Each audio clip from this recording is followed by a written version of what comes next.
Ukrainians capture Russian BTR-82A.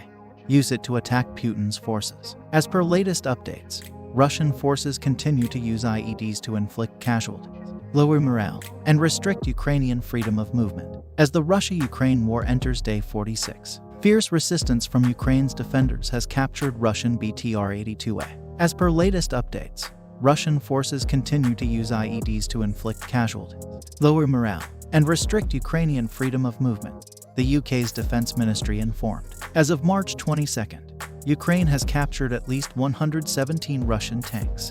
The Ukrainian army has more tanks now than when they began the war, as they have been striking back at the enemy forces using the captured Russian tanks. Ukraine has lost at least 74 tanks either captured or destroyed by the Russian forces, according to the latest defense intelligence update from UK's defense ministry. Russia's departure from northern Ukraine leaves evidence of the disproportionate targeting of non-combatants, including the presence of mass graves, the fatal use of hostages as human shields, and mining of civilian infrastructure. It is further learned that Russian forces also continue to target civilians by attacking attack infrastructure, including a nitrate acid tank at Rubish.